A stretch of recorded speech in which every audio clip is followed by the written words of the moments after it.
Ayan. So ito na nga, mga kababayan, si Joel Villanueva. Nako, ano yan kay Joel Villanueva, Ken? Mga kababayan, ganito po kasi ang nangyari.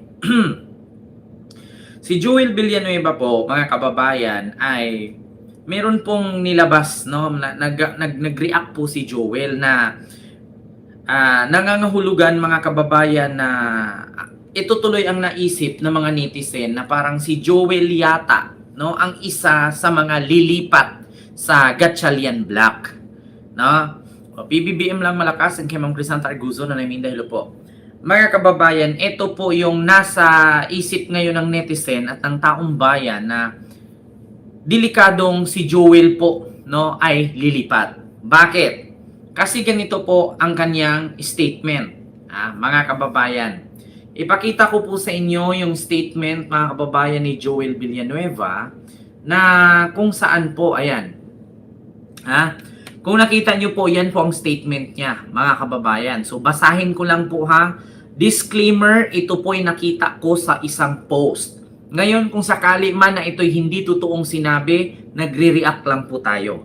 No? Kasi hindi, actually mga kababayan, napapanood nyo na rin ba at nabasa nyo na ba yung post ni Joel at yung mga sinabi ni Joel patungkol sa pamamalakad ni Cayetano sa Senado?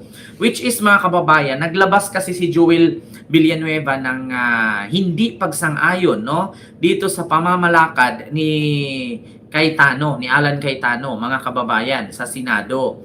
Kasi ganito po, sabi niya, Mr. Cayetano, kahit magkakampi tayo, ang masasabi ko ay mali ka.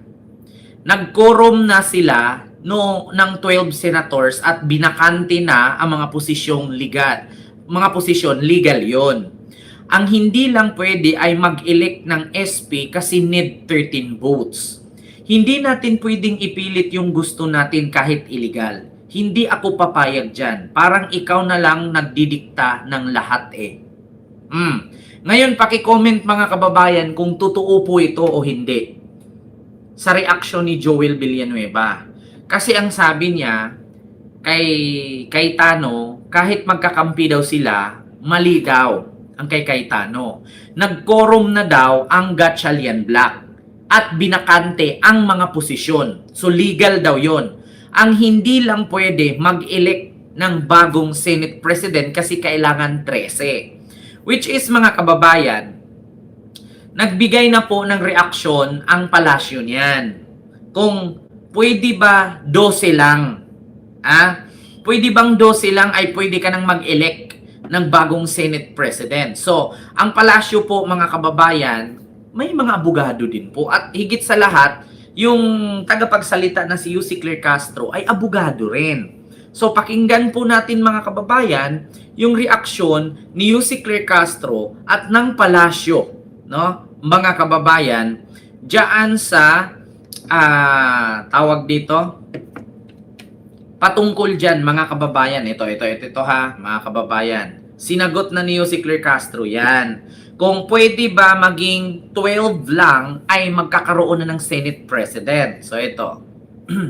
Masusunog si Alan Cayetano dito. Pakinggan nyo, mga kababayan. Change of plans before departure. Wait lang ha, may ads lang. Download the trip.com app now for a worry-free flight experience. May ads lang, mga kababayan. Pakinggan natin ang reaksyon ng palasyo. Nagpakita o magpakita muna ng ebidensya. Yan naman po ang hamon ng palasyo sa gitna ng aligasyon ng mga nagpakilalang ex-Marines na dinalhan ng mali-maletang pera si Pangulong Bongbong Marcos. Nakatutok si Ivan Mayrina. Pakinggan natin yan. Mag-react ang palasyo dyan. Ang narinig ko po nung sir ay para kay President Marcos sir.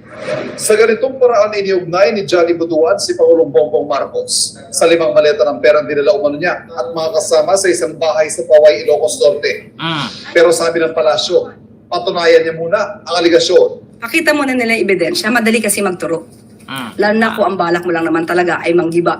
Tama. At magsilbing isang obstructionist or destabilizer. So dapat patunayan nila, bigyan nila tayo ng dokumento at hindi yung salita lamang. Which is tama naman, mga kababayan.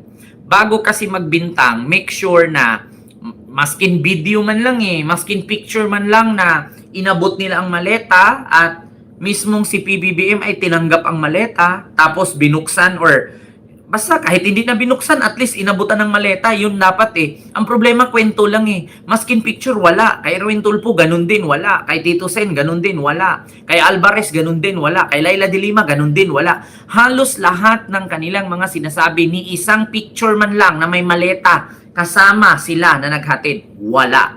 So, continue. Bago pahayag ni Buduan, hindi pa magpakilalang dating Marines ay nagkatulungan pa sa Senado sa gitna ng pagtatalo sa kung maaaring ituloy ang investigasyon na yung dalawang paksyon ng nagpapakilalang mayorya. Ang Pangulo gusto na matapos ang pagtatalo ng mga senador ayon sa palasyo. Kaya ganito ang mensahe sa kanila. Pakinggan ninyo ang reaksyon ng palasyo kung mga kababayan, tama ba ang ginawa ni Cayetano at may rason ba si Joel Villanueva sa kanyang mga statement laban kay Cayetano? Kaya isa sa rason yan mga kababayan na si Joel aalis dyan. Maniwala kayo sa akin mga kababayan. Umayos kayo. Unang-una, yung internal problems ng Senado, dapat sila muna ang mag-sort out ito. Sila ang mag-settle ng anumang issues na kinapapalooban ng Senado. Gayunman para sa palasyo na ayon sa batas ang palitan ng liderato sa Senado kahapon. Kinilala na po natin ang liderato ni Acting Senate President Sherwin Gatchalian. So, kung ano man po ang kanyang ibibigay na mensahe sa ehekutibo, yun po ang ating kikilalanin. Sinagot din ng palasyo ang pahayag ni Senador Alan Peter Cayetano na hindi tunay na Senado ang sinusuportahan ng Malacanang. Sabi nito, naniniwala ang ehekutibo sa batas at sa mga desisyon ng Korte Suprema. Sabay banggit din sa desisyon ng Korte Suprema noong 1949 na pwede ang maging quorum ang 12 senador kung may mga senador na hindi mapipilit dumalo sa sesyon. Yan din ang ginawang aksyon ni dating Senate President Franklin Drilon na nagdeklara siya noong 2015 ng quorum ng 12 at nandoon sina Senator Alan at Senator Pia Cayetano. Wala naman naging pagtutol dito, wala naman naging ginawang aksyon na sinampa sa Korte Suprema. So yan ang nasusunod na jurisprudence ngayon. So narinig nyo ang reaksyon ng palasyo. Ginawa na pala yan ni Senate President Franklin Drilon noon. Nag-quorum sila ng 12 lang. Dahil hindi mo naman kasi pwedeng pilitin ang mga senador na hindi pumapasok. Alam nga naman, sinasahuran kayo 25 million everyday. Lahat, dyan sa Senado. 25 million lahat ng sahod nyo dyan. Buong staff, lahat. Tapos, mayroong mga senador na gustong magtrabaho, tapos hindi mo itutuloy dahil ayaw mong pumasok. Diba? So, sayang ang pampasahod ng sambayan ng Pilipino sa'yo. At ito pa, mga kababayan, may nakarating sa akin. Ganito pala siya, mga kababayan. According kasi sa batas, ito pakita ko sa inyo mga kababayan. Ipabasa ko sa inyo.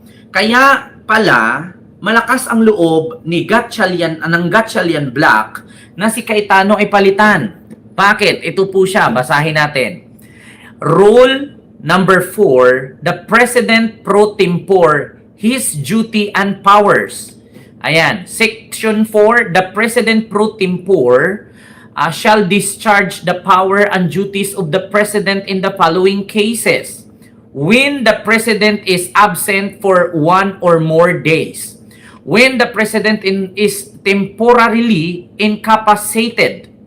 In the event of the resignation, removal, death, or absolute incapacity of the President. So ngayon mga kababayan, pwede bang maging Senate President si Gatchalian? Yes po. Kasi ganito po mga kababayan ang nasa batas ng Senate Rules. No? Section 4, the President pro tempore shall discharge the power and duties of the President in the following cases. Una, when the President is absent for 1 or more days. Ilang araw hindi sila pumasok? 2. Hindi ba nabasa ni Cayetano yan? Bakit kailangan ipilit ni Cayetano na sabihin, illegal ang ginawa nila? Ako pa rin ang Senate President. Inasa Senate rules na kapag wala ka namang problema at umabsent ka ng walang rason, tapos 2 beses ka pang wala, pwede kang tanggalin at palitan. Ngayon, paano i-explain? Una, when the president is absent for 1 or more days nang walang rason. Walang sick leave, walang sakit, walang dahilan, nag-absent. Hindi lang isa, kundi 2 beses sila, nag-quorum ang Senado, hindi sila pumasok kasi naghiganti sila doon sa walkout. Hindi nila iniisip na walkout, ngayon, nahulog sila sa bitag, nag-absent sila ng 2 araw para daw maghiganti doon sa walkout. Ending, yun ang rason na ikakatanggal ni Cayetano. Pangalawa, when the president is temporarily capacitated. Ibig sabihin yung siguro hindi na kaya, 'di ba? Siguro naging baliw na, naging addict. Di kaya hindi mo na siya maintindihan. Pangatlo, in the event of the resignation, removal, death, or absolute incapacity of the president. Halimbawa, namatay. Halimbawa, na disgrasya, na coma. So, pwede siyang palitan. Ngayon, mga kababayan, una kasi sa letter A ng Section 4, Senate rules, when the president is absent for 1 or more days. So, ilang araw ba si Alan Cayetano na absent? Mga kababayan, kahit hanapin nyo sa Senate rules, ilang araw si Cayetano nag-absent? 2. 2, mga kababayan. Pumunta ang mga senador, wala sila, walang sumipot. Pangalawang araw, nag-session ulit, wala pa rin sila. Kaya yun, nag-elect sila. Pangatlo, pumasok dahil may pasabog daw at huwag kukurap. Ano nangyari ngayon? Nahulog kayo sa bitag. Sa bagay, kapag mga DDS nga, pag nagsama-sama, makakabuo ng katangahan. Nag-walk out itong mga senador, gumanti din sila. Hindi sila pumasok 2 araw nang akala nila okay yon. Pero hindi nila tinignan sa Senate rules, sa Section 4, na kapag ka ang Senate President mag-absent ng isa or higit sa isa nang walang rason, ay pwede siyang palitan or tanggalin. Removal of power or possession.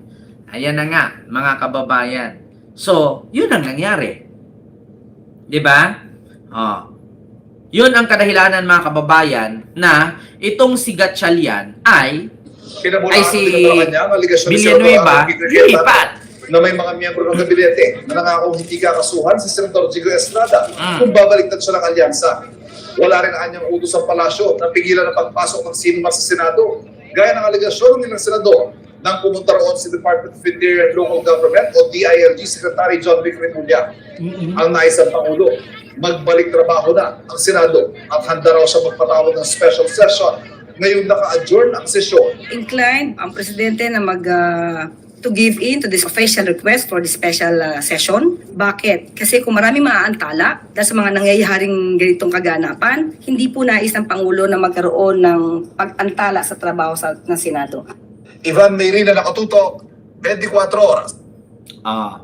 So alam nyo na, mga kababayan, kaya isa sa rason yan na ang sabi nga ni Joel Villanueva, oo, magkasama tayo. Pero, yung mga palatuntunin mo, yung patakaran mo dyan sa Senado, hindi man po pwedeng ikaw lang lahat na susunod. Diba? So, ngayon, mga kababayan, usap-usapan nga na merong isa na senador na lilipat nga sa Gatchalian Block mula sa Cayetano Block. So, ito na nga, mga kababayan, at usap-usapan ngayon ay si Joel Villanueva nga. So, sana naman, sana naman ipagpatawan mo na ang kaso mo ay sinampa ng ombudsman. At ang lahat ng ito'y makulong. Mga kababayan ko, maraming DDS na tanga. Alam nyo na, mga kababayan, kaya ko kayong tignan mata sa mata. Eh di wow. Ala, mga kababayan, so totoo nga ba nalilipat ng bakod si Joel Villanueva? So anong masabi niyo, mga kababayan? Okay lang ba na lumipat siya o hindi? Kasi mga kababayan, dito kasi sa naturang post ng paglipat,